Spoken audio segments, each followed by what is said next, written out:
안녕하십니까. 자, 이번 시간에는 기업 분석을 할 때 유용한 사이트 중에 하나죠. 전자공시 시스템, 일명 다트라고 하는데요. 이 다트 사용법에 대해서 알아보도록 하겠습니다. 저희가 그 면접 준비하거나 자기소개서 할 때는 그 기업에 대해서 많이 알고 있는 인재다라는 것을 강조를 해야 되겠죠. 자, 그럴 때는 기업 분석을 하게 되는데요. 그 기업 분석에서 꼭 필요한 기본적으로 꼭 반드시 해야 하는 것이 이제 기업이 내세운 어떤 전자 공시 시스템, 어떤 공시 정보를 이제 분석하는 것입니다. 그중에 대표적인 것이 이제 다트죠. 다트에 대해서 검색부터 해서 사용 방법에 대해서 본격적으로 알아보도록 하겠습니다.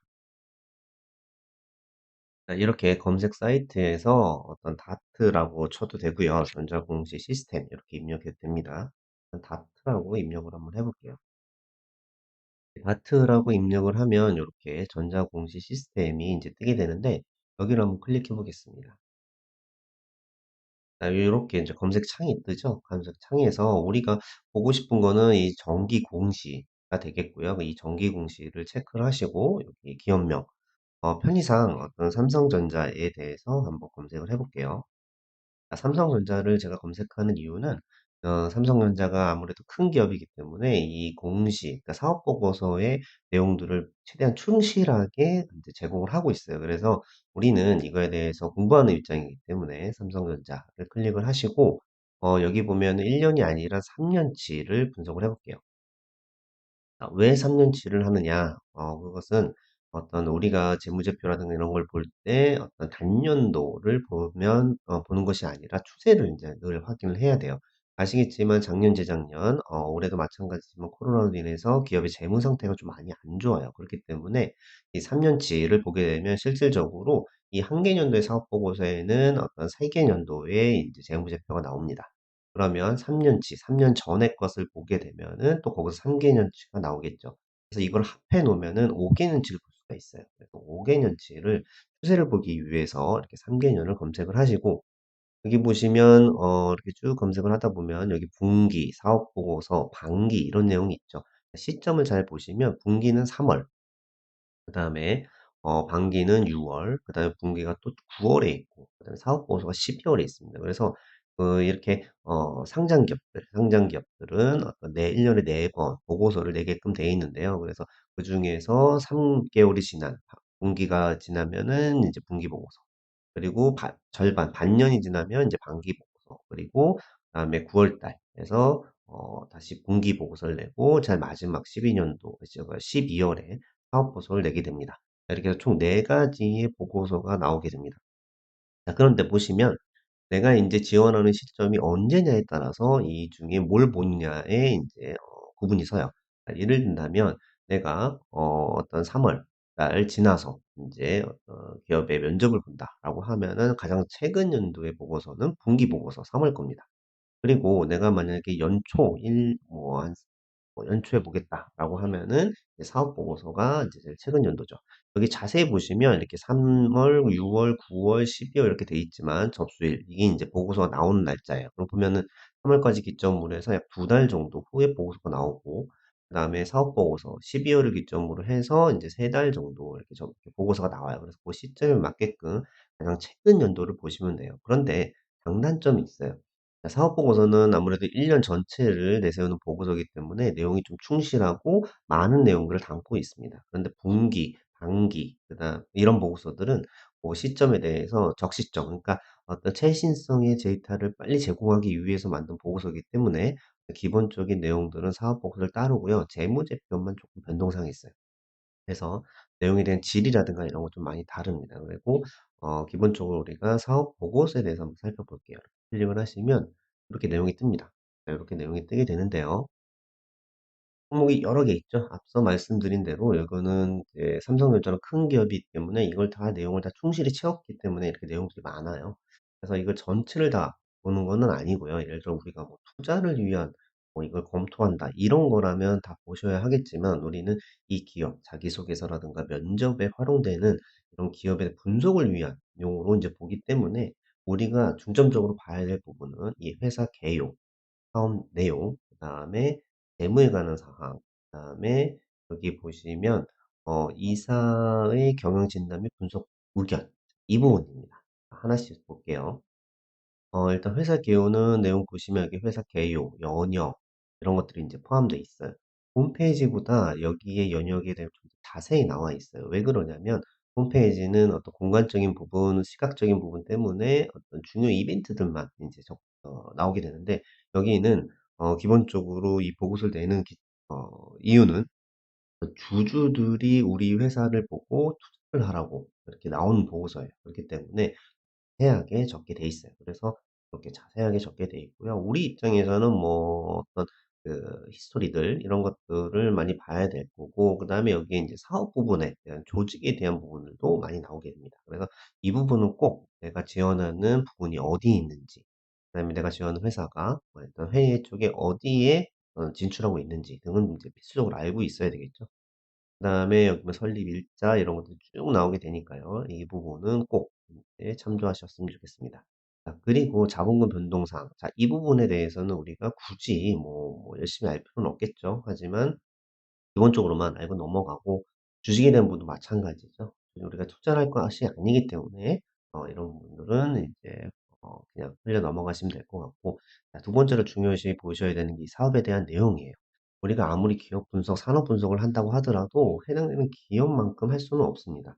왜냐하면 그 기업들은 어떤 사활을 걸고 어떤 비즈니스를 하는 것이잖아요. 그렇기 때문에 어떤 자세한 내용들이 여기에 포함되어 있어요. 만약에 우리가 외부에서 검색했던 어떤 보고서에서 보시고 이 내용하고 달랐다라고 하면은 우리의 기준은 이 기업에서 낸 보고서를 기준으로 하셔야 합니다. 자, 우리가 들어갈 회사는 이 기업이잖아요. 그래서 이 기업에서 어떻게 하겠다가 세상의 어떤 외부적인 환경에 맞지 않다고 하더라도 그게 정답이 되겠죠. 그래서 반드시 봐야 될 부분이고요. 그래서 사업에 대한 내용들 이렇게 나와 있고 주요 제품들, 그다음에 제품 비중들이 나와 있는데 이 부분 여러분들이 꼭 살펴보셔야 해요. 이걸 보시면 그 기업이 어디에 어떤 중요시하고 있고 어디 집중하고 있는지를 볼 수가 있습니다. 그래서 그런 부분 꼭 보셔야 할 거고요. 그다음에 원자재 및 생산 설비 이런 것들도 생산 설비보다는 원자재를 어디서 많이 들어오는지 이런 것들을 보셔야 합니다. 자, 왜 그러냐면 최근에 어떤 중국이라든가 이런 쪽의 문제들 때문에 어떤 글로벌 공급 어떤 체계 이런 것들에 대한 이슈가 많이 되고 있죠. 그래서 어디 쪽에서 원자재를 공급하는지 이런 것들은 반드시 체크해 보시고요. 그다음에 매출이라든가 수주 현황, 자, 향후 언제 매출을 이룰 것인지라는 것이 이제 수주 현황이 나오죠. 그다음에 어느 쪽에 매출을 많이 일으키고 있는지를 볼 수가 있어요. 그래서 어떤 나라에서 또 매출을 일으키는지 이런 것들은 꼭 있기 때문에 기업 분석이 필수다라고 보시면 될 것 같습니다. 자, 유형 관리 및 파생거래 요거는 넘어가셔도 될 것 같고요. 그다음에 주요 계약 및 연구개발 활동. 특히 이공계 전공자라면 이 중에서 어떤 연구개발 활동에 대해서 좀 유념해서 보셔야 합니다.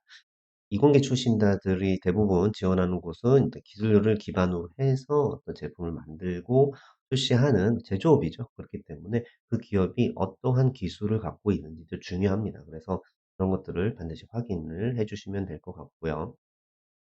그다음에 지적재산권. 자, 중요합니다. 자, 기술을 가지고 어떤 지적재산권으로 만들어야 그 권리를 인정받는 게 요즘의 비즈니스 환경이죠. 그렇기 때문에 지적재산권이 얼마큼 갖고 있는지 이런 것도 매우 중요하고 지적재산권에 투자를 많이 하는 기업인지 자, 이 부분도 굉장히 중요하겠죠. 물론 지적재산권은 어떤 키프리스라든가 어떤 특허청에 대해서 별도로 검색을 할 수 있겠지만 여기 우리는 오늘 다트에 대한 사업 보고서를 얘기하는 거기 때문에 이 부분 여러분 참조하시면 좋을 것 같습니다. 아 그리고 재무에 관련 사항 중요하죠. 근데 여기 보시면 요약 재무 정보가 있어요. 네, 이건 뭐냐면 재무제표는 기본적으로 어떤 재무상태표, 손익계산서로 이제 구분되는데 이 중에서 요약 그러니까 손익계산서, 재무상태표에서 간단하게 먼저 중점적으로 봐야 될 것들을 여기서 요약으로 이제 정리를 해놨어요. 그래서 요약 재무제표 뭐 시간이 없으시면 요거라도 좀 보셔야 할 거고 예, 밑에 보면 손익계산서에 항목들이 포함되어 있죠. 자 그리고 여기는 어떤 그러니까 그 그룹사잖아요. 그룹사이기 때문에 연결 재무제표가 있어요. 그런데 일반적인 어떤 대기업이 아니고 일반적인 단독 회사다라고 하면은 이렇게 재무제표를 보시면 됩니다.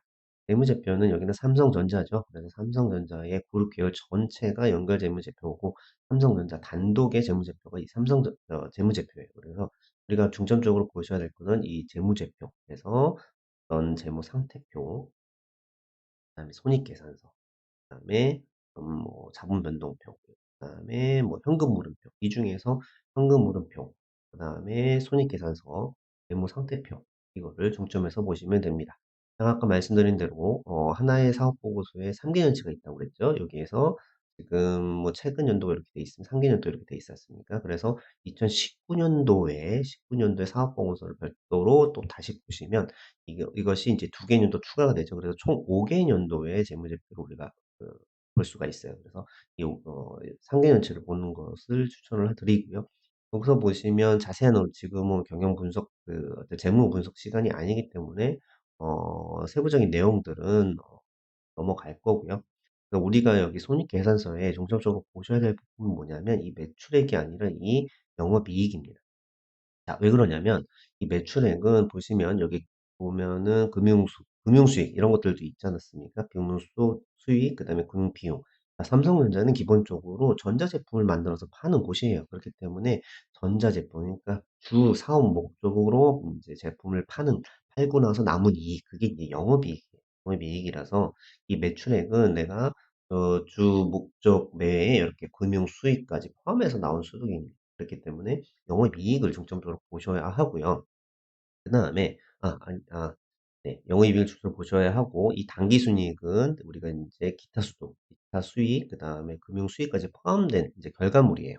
그래서 총 인제 수익에서 비용들을 다 빼고 나온 인제 최종 수익이 인제 당기순이익인데 이 당기순이익에는 우리 이 기업의 주 목적인 사업 외에 이런 것들이 포함되어 있죠. 그렇기 때문에 예전에는 매출액 어떤 큰 규모로서만 보는 게 아니라 매출액은 또 원가가 들어가고 비용들이 들어가니까 요즘에는 인제 영업이익을 보는 게 정상입니다. 그래서 그 기업의 주 어떤 그 사업을 통해서 나온 수익을 볼 때는 영업이익을 여러분 보셔야 되는 부분, 그다음에 당기순이익, 그다음에 매출 이런 순으로 보시면 될 것 같습니다. 우리가 또 여기서 중점적으로 보셔야 될 부분은 또 매출액의 이런 사이즈 규모들을 보는 것보다는 비율을 보시는 게 제일 좋아요. 그래서 매출액 중에 원가 비용이 얼마큼이고 그다음에 그 안에 판관비, 제품을 만들 때 돈이 들어간 돈이 아니라 어떤 홍보비 같은 거 있지 않습니까? 그런 것들의 비용이에요. 그래서 판관비를 많이 쓰고 있는지 적게 쓰고 있는지, 그다음에 기타 어떤 영업의 수익이 많은지 적은지 그거에 따라서 이 기업을 판단할 수가 있어요. 그래서 금액에 여러분 초점하지 마시고요. 어떤 이거를 비율로 환산해서 보시는 걸 추천을 드릴게요. 이거는 뭐 재무제표를 만들 때 필요한 어떤 참고 사항들이고요. 우리가 또 배당에 관한 사항 필요 없죠. 이렇게 넘어가겠습니다.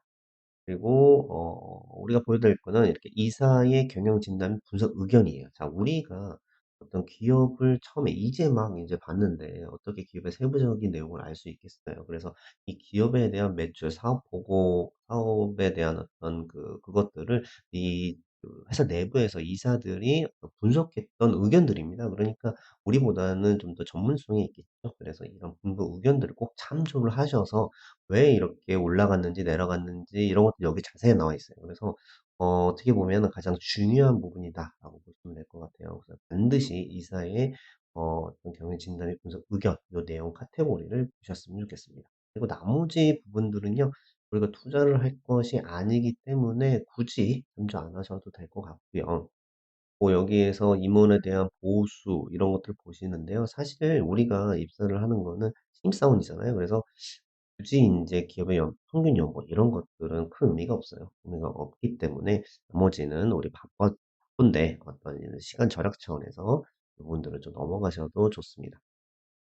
그리고 이 다트 전자공시 시스템은 기본적으로 상장 기업들 코넥스, 코스닥, 어떤 코스피 상장 기업들이 공시낸 어떤 보고한 자료를 이제 모아 놓은 사이트예요. 그런데 비상장 기업, 중소기업이라고 다 비상장 기업은 아니고요. 어떤 스타트업, 내가 들어갈 회사는 그러한 어떤 상장 기업 말고 비상장 기업들이 많죠. 그런 기업들은 여기에 검색이 되지 않습니다. 그렇지만 여기에서 그런 기업이라고 하더라도 다트를 활용해야 되는 이유는 뭐냐면요. 아무리 중소기업을 하더라도 어떤 동종 기업, 경쟁 기업들이 동종 어떤 제품을 만들고 서비스를 하죠. 그래서 어떤 사업의 트렌드, 그다음에 동향, 그다음에 어떤 재무적인 구조, 어떤 그 비즈니스 환경 이거 다 유사합니다. 그렇기 때문에 만약에 내가 들어가려고 하는 기업이 비상장 기업이다라고 하면 그 경쟁사 중에서 1, 2든 2위든 상장 기업을 찾으세요. 직접적인 이제 경쟁 기업을 찾아서 그 기업에 대한 어떤 사업 보고서를 분석을 꼭 하셔야 합니다. 왜냐하면 어떤 뭐 중소기업 하더라도 경쟁 상대는 그 비즈니스를 하고 있는 1위, 2위 기업이에요. 그렇기 때문에 그런 기업들은 상장 기업일 확률이 높거든요. 그래서 그런 기업들을 이제 간접적으로 비즈니스 환경, 기업 분석을 하기 위한 간접적인 정보를 취득하기 위해서 다툼하는 곳이 의 사업 보고서만 한 것이 없기 때문에 반드시 내가 들어갈 회사가 비상장 기업이다라고 하더라도 상장 기업을 찾아서 분석을 해서 간접적으로 유추해 보시는 것을 추천을 드립니다.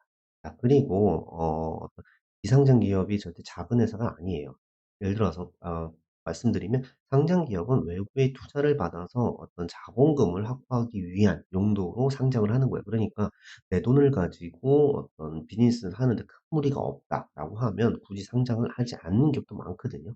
실제 그런 기업이 많습니다. 그런 기업은 현금이 많은 기업일 텐데 그런 기업이 상장 기업보다 더 좋은 어떤 기업이라고도 볼 수 있어요. 그렇기 때문에 어떤 비상장 기업이 나쁜 기업이다. 아니면 좋지 않은 기업이다. 이렇게 오해하실 필요는 없다는 점 여러분 생각하시고 다트를 활용해 주셨으면 감사드리겠습니다.